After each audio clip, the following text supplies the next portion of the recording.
bonsoir à vous tous. Que vous terminiez cette journée dans la chaleur de Kinshasa, dans la bravoure quotidienne de Goma, ou que vous nous suiviez depuis les brumes de Londres, les rues vibrantes de Luanda ou les canaux d'Amsterdam. À chacun d'entre vous, bienvenue dans Inside News RDC. Je suis Rosaline, et ce soir, comme chaque soir, vous m'accordez la confiance la plus précieuse qui soit, celle de vous informer sans filtre, sans complaisance, loin des communiqués taillés pour calmer plutôt que pour éclairer. Ce mardi 3 mars 2026, notre nation révèle une fracture structurelle qui devrait nous faire réfléchir. Au moment précis où Washington décide de frapper l'agresseur rwandais au portefeuille par des sanctions historiques, des fonctionnaires de notre propre administration tentent de dépouiller nos provinces de leurs infrastructures vitales avec une désinvolture qui dépasse la simple incompétence et qui soulève ce soir des questions graves sur les intentions réelles de certains gestionnaires à Kinshasa. C'est l'histoire d'une souveraineté défendue avec force face à Kigali et sabotée de l'intérieur par ceux-là même qui sont censés la protéger. Au cœur de cette édition, nous décryptons le tournant imposé par le Trésor américain à l'appareil militaire rwandais.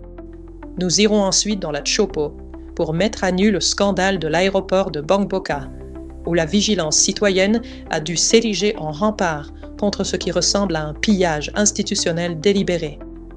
Nous ferons le point sur le Forum national des affaires coutumières et sur les dynamiques provinciales que Kinshasa ne saurait plus ignorer. La vérité n'est pas une option, c'est un droit inaliénable que nous allons honorer ensemble. Regardons les faits avec les yeux de la réalité. Le narratif mondial vient de basculer. Longtemps perçu comme le partenaire privilégié de l'Occident, le régime de Kigali se heurte désormais à la muraille financière de Washington. Ce lundi, le département du Trésor américain, sous l'impulsion du secrétaire Scott Bessent, a frappé fort en inscrivant sur sa liste noire les forces de défense du Rwanda, des RDF, ainsi que 4 hauts responsables militaires rwandais.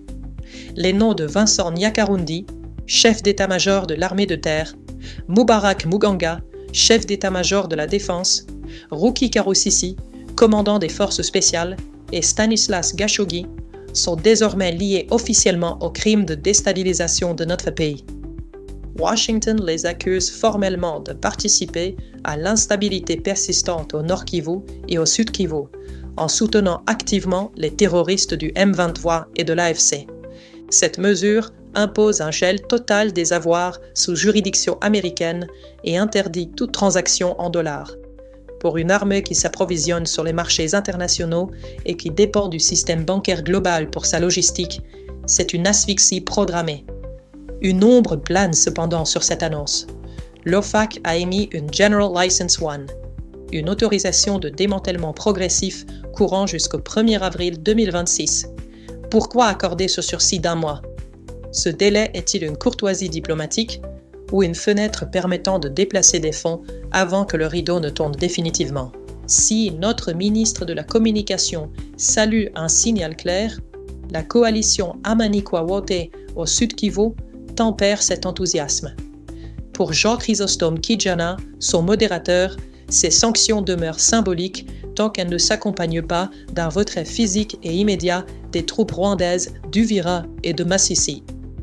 Les gels de comptes bancaires sont une chose. La libération de nos terres en est une autre. Kigali, de son côté, crie à l'injustice et accuse la RDC de violer les accords de cessez-le-feu par des attaques de drones. Le monde à l'envers. L'agresseur se plaint des moyens de défense de l'agressé. L'efficacité de cette pression américaine se mesurera à la capacité du Rwanda à maintenir ses troupes sur notre sol sans accès direct aux circuits financiers mondiaux. La diplomatie de Félix Tshisekedi marque un point précieux en isolant Kigali. Mais la souveraineté ne sera totale que lorsque le dernier soldat étranger aura franchi la frontière en sens inverse. Pendant que Washington nous aide à identifier nos bourreaux à l'extérieur, nos propres administrateurs à Kinshasa s'occupent de nous fragiliser de l'intérieur. Ce que la régie des voies aériennes a tenté de perpétrer à Kisangani n'est pas une erreur de gestion. C'est un acte de sabotage administratif d'une gravité sans précédent, commis contre une province entière, en pleine guerre, au mépris total de toute logique sécuritaire. Et si la vigilance citoyenne n'avait pas réagi avec la rapidité et la force qu'elle a démontrée, cet aéroport se serait retrouvé, dans les heures suivantes, privé de son seul équipement de contrôle, pendant que des drones hostiles survolaient encore sa piste. Voici les faits bruts. La RVA a dépêché un technicien depuis Kinshasa avec un ordre de mission explicite. Démonter le scanner rayon X de l'aéroport international de Bangboka et le rapatrier vers un autre hub, Kinshasa ou Lubumbashi. Ce technicien n'est pas arrivé en cachette. Il avait un ordre écrit, une mission officielle, une hiérarchie qui l'avait mandaté. C'est là l'élément le plus accablant. Ce n'est pas l'acte isolé d'un agent indiscipliné. C'est une décision prise au sommet de la Régie des voies aériennes, validée, signée et exécutée. Il a fallu la fronde courageuse du député national Fontaine Mangala et une mobilisation citoyenne héroïque pour que ce technicien rebrouche. Appliquons maintenant une grille d'analyse rigoureuse à ce dossier et regardons les chiffres en face. Ils sont proprement scandaleux. La réhabilitation de l'aéroport de Bangboka, piste, aérogare, mise aux normes internationales, a englouti entre 10 et 50 millions de dollars ces dernières années. Des dizaines de millions investis pour hisser Kisangani au rang de hub international. Et voilà que la RVA tente de retirer un scanner qui coûte matériel, installation et formation compris moins de 70 000 euros. 70 000 euros, moins d'un dixième de 1% de ce que le pays a dépensé pour rénover cet aéroport. Comment un directeur général peut-il signer un tel ordre sans honte? Comment le ministre des Transports peut-il couvrir une telle décision sans trembler devant ses responsabilités? Ce n'est pas de la maladresse, c'est de la prédation institutionnelle à l'état pur. C'est la version officielle. Mais regardons ce dossier avec les yeux de la réalité. Le protocole Westminster de 2024 avait promis 5 scanners prioritaires pour les aéroports convolais. Où est ce budget? Qui l'a consommé? Si les fonds existent pour acquérir de nouveaux équipements, pourquoi cannibalise-t-on Kisangani? Et si ces fonds ont disparu dans les circuits opaques de la RVA, alors nous ne sommes plus dans le registre de l'incompétence administrative. Nous sommes dans celui de la malversation et du détournement. Et cette question, le directeur général de la RVA devra y répondre devant l'Assemblée nationale, car le député Mangala a annoncé qu'une initiative parlementaire est en cours d'élaboration. La dimension sécuritaire de cette affaire est encore plus révoltante. Le sénateur Jean Bamaniza l'a confirmé publiquement.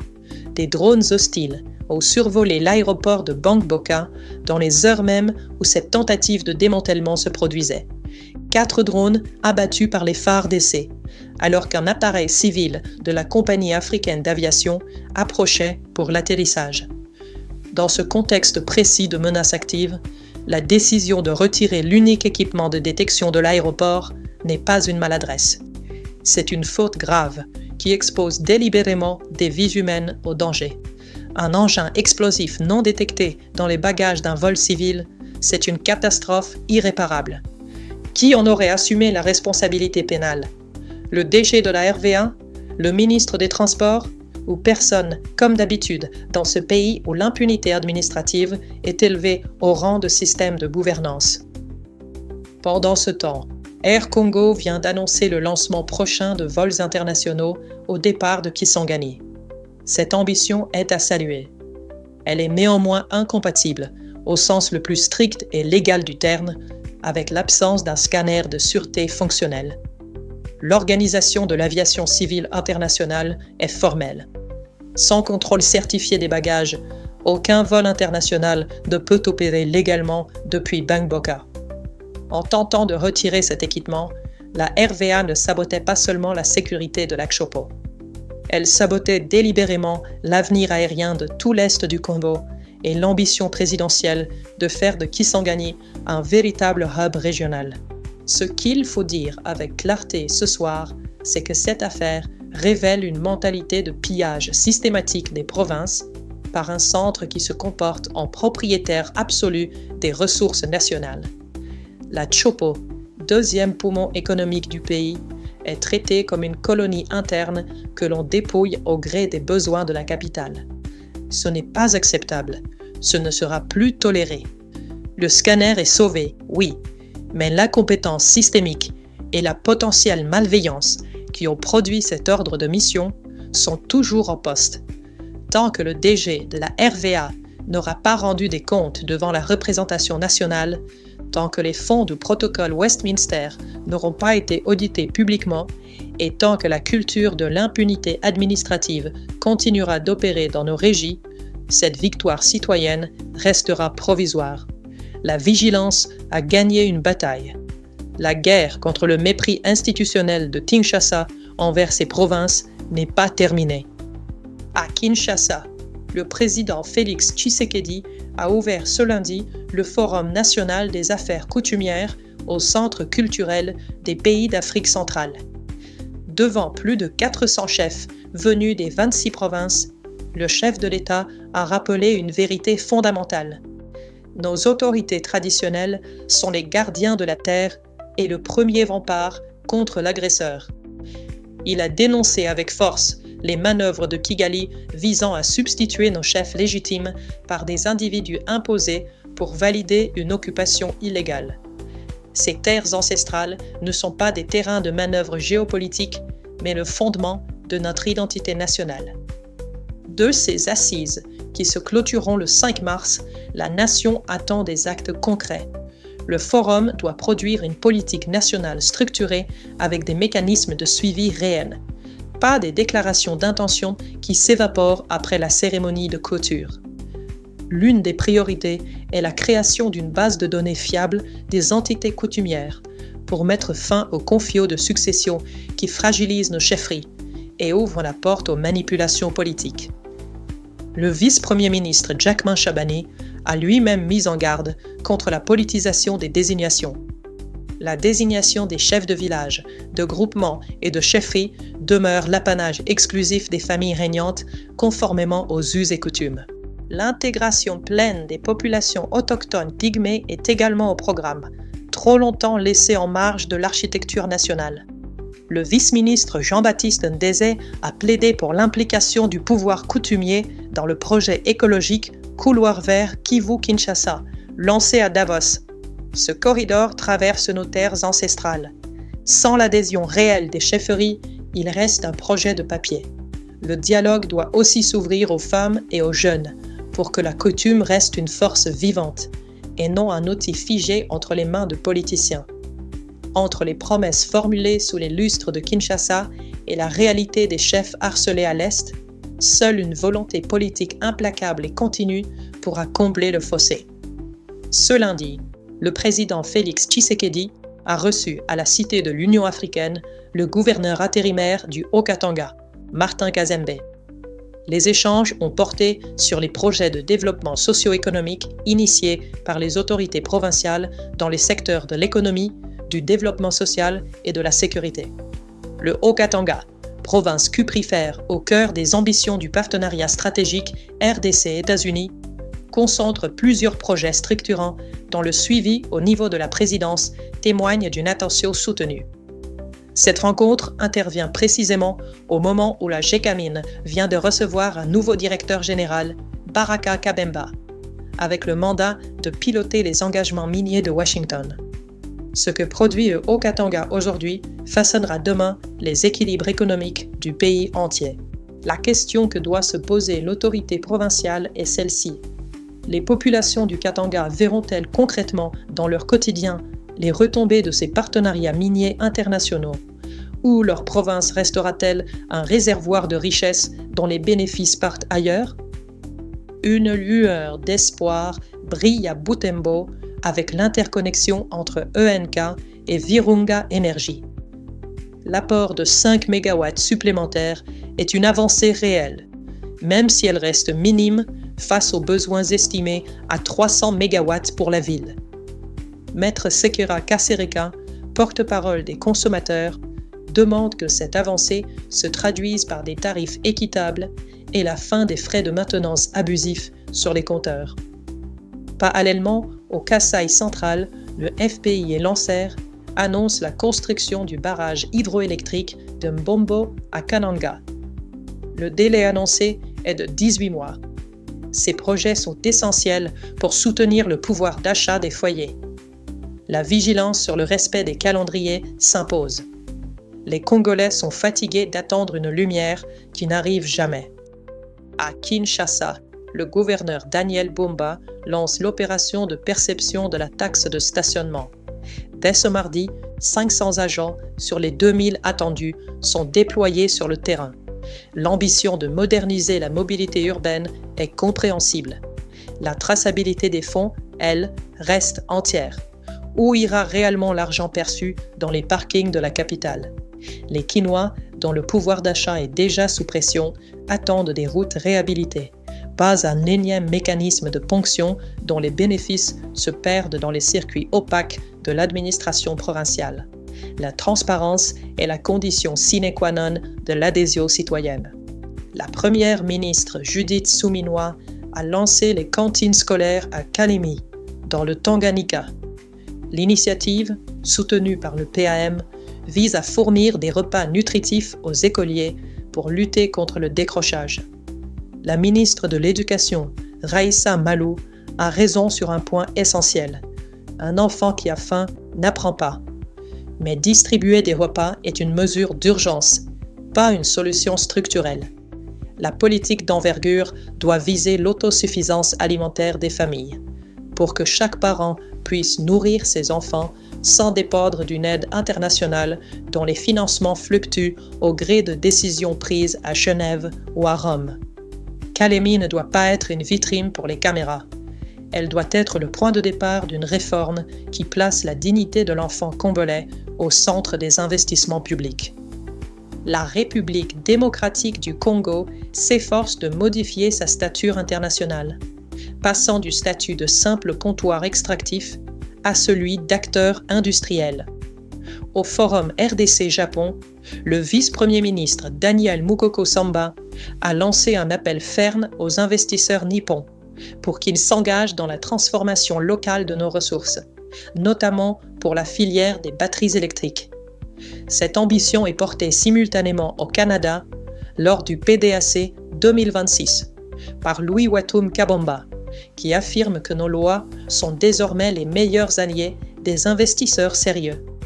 Cette stratégie de souveraineté industrielle trouve un ancrage opérationnel avec la nomination de Baraka Kabemba à la direction générale de la GECAMIN. Cet expert comptable, formé à l'ICHEC de Bruxelles et ancien associé d'Ernst & Young, devra piloter le partenariat stratégique avec les États-Unis, garantissant que nos minerais critiques alimentent le marché américain dans un cadre de gouvernance et de transparence exemplaire. Notre destin économique reste cependant étroitement lié aux soubresauts du Moyen-Orient. Le ministre du Commerce extérieur, Julien Paluku Kahongya, a lancé une alerte sérieuse sur l'escalade des tensions entre les États-Unis, Israël et l'Iran. Une fermeture du détroit d'Ormuz, par où transite près d'un quart de l'énergie mondiale, provoquerait un choc pétrolier immédiat. Si le baril de Brent atteint les $100, le coût de la vie en RDC exploserait sous l'effet d'une inflation importée, asphyxiant le pouvoir d'achat de nos compatriotes et augmentant les coûts de production minière. Cette menace souligne l'urgence absolue pour notre pays de constituer des réserves stratégiques de carburant et de denrées de base comme le maïs et le riz.